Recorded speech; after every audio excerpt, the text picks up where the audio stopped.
ब्राह्मणों को सदा दोषी ठहराने वालों, अपनी बेरोजगारी का रोना रोने वालों, मेरे साथियों, अपने दिल में हाथ रखकर खुद भी सोचिए, आज या कल आपको विचार करना ही पड़ेगा। संविधान ने 75 साल पहले सबको समान अधिकार दिए। सरकारों ने आरक्षण और पढ़ने के लिए पैसा दिया। 10वीं तक की शिक्षा को मौलिक अधिकार घोषित किया। आज भी 10वीं तक की शिक्षा में ना पढ़ने में, ना लिखने में, ना स्कूल की पढ़ाई में, ना फीस में कोई पैसा नहीं लगता है। आपको सारी सुविधाएं सरकार द्वारा दी जाती हैं। उसके बाद भी लोग सरकारों को दोष देते हैं। अपने हाथ में, अपने दिल में हाथ रख करके ये सोचिए कि आप आखिर 75 साल बाद भी पिछड़े क्यों हैं? अपने को पिछड़ा क्यों मानते हैं? क्या इसमें आप लोगों खुद का दोष नहीं है? आरक्षण व जाति जनगणना की बात करने वालों, दिल पर हाथ रख करके आप खुद बताओ कि आपने कितनी पढ़ाई की, कितना आपने पढ़ाई की है। सबके लिए मैं कह रहा हूं, गांव में कह रहा हूं, कस्बों के लिए लोगों को कह रहा हूं, जिलों के लिए कह रहा हूं, शहरों वालों के लिए कह रहा हूं कि आप सब जितना देखिए कि बातें आप खूब करते हैं कि ये नहीं हुआ, वो नहीं हुआ, रोना बहुत रोते हैं, लेकिन क्या अपने दिल पे हाथ रखते कि आप सोचिए कि आपको नौकरी क्यों नहीं मिली? आप सोचिए कि आप पढ़ने में कितना प्रतिभाशाली हो और उसके बावजूद आपको नौकरी नहीं मिली।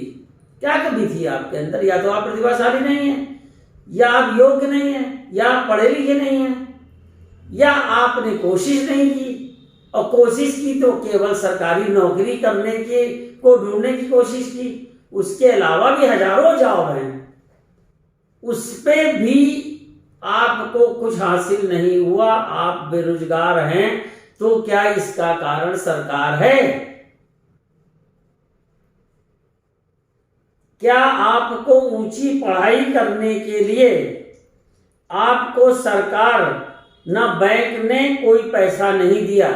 क्या आपको पैसा नहीं मिला?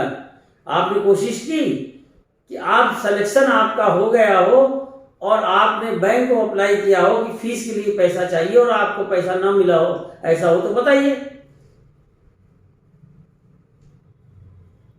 ना कामयाबी का रोने वालों, अपने सफल साथियों से तो कुछ सीखो।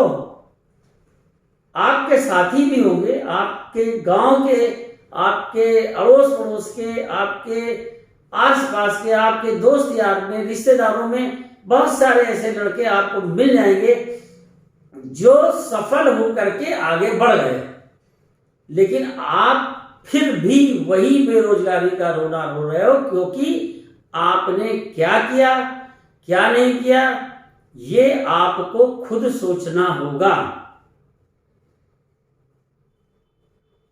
दिल पर हाथ रखकर, आज दिल की बात हो रही, दिल पे हाथ रखकर मेरे बेरोजगार साथियों, केवल एक बात कमेंट करके हमें ये बताइए कि आपने सरकारी नौकरियों के अलावा भी कोई कोशिश की? किसी व्यापार में कोशिश की, किसी फैक्ट्री लगाने में कोशिश की, किसी प्रोडक्शन में कोशिश की, प्राइवेट सेक्टर में कोशिश की, क्या आपके पास टेक्निकल एजुकेशन भी है, फिर भी आप बेरोजगार हैं?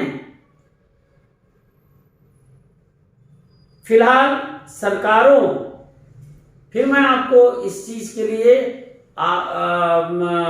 सतर्क होने के लिए कहता हूं कि फिलहाल सरकारों और इन राजनीति करने वालों पर कतई भरोसा न करें।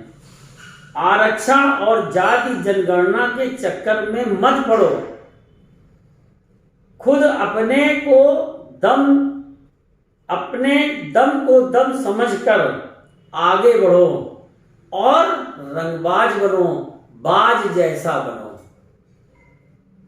आप कंठस्थ कर लीजिए इस बात को कि आपको खुद ही कुछ करना होगा।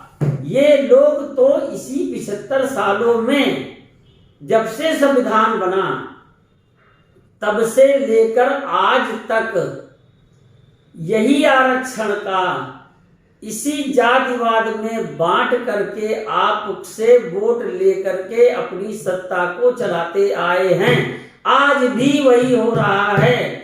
आपकी गणना कराने के नाम पर कि आप कितने हैं, अरे आप तो खुद अकेले हैं। आप किसी जाति का ना मानो अपने को, आप खुद सक्षम नहीं हो, समाज का बोरा उठा के चल रहे हो। आप सामाजिक मत होइए अभी फिलहाल, जब तक आप बेरोजगार हैं या जब तक आप युवा हैं या जब तक आप पढ़ाई कर रहे हैं। पहले अपने को सक्षम बनाने के लिए, अपने को मजबूत बनाने की बात करिए। इन राजनीतिज्ञों के चक्कर में तो कतई मत पड़िए।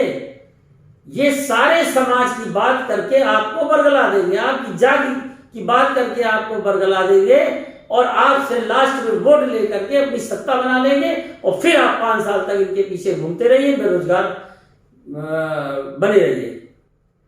इसलिए मैं बार बार लगातार कहता हूं कि खुद बनोगे, खुद बदलोगे तो आपका परिवार भी बदल जाएगा। और जब परिवार और आप दोनों खुशहाल हो जाओगे तो जीवन अपने आप खुशहाली से कट जाएगा, देश तो अपने आप मजबूत हो जाएगा। जब सभी लोग ऐसे हो जाएंगे तो फिर कुछ करने की जरूरत नहीं। इसलिए आप अपने अंतर ज्ञान को देखिए, अंतर ज्ञान को टटोलिए, आत्मा को टटोलिए, अपने आप की कमियों को निकाल करके खुद महसूस करिए और उस हिसाब से आगे बढ़िए। और दबने की कोशिश मत करिए, झुकने की कोशिश मत करिए। बार बार कहता हूं, बाज से सीखिए, बाज के गुणों को धारण कीजिए और रंगबाज बनिए।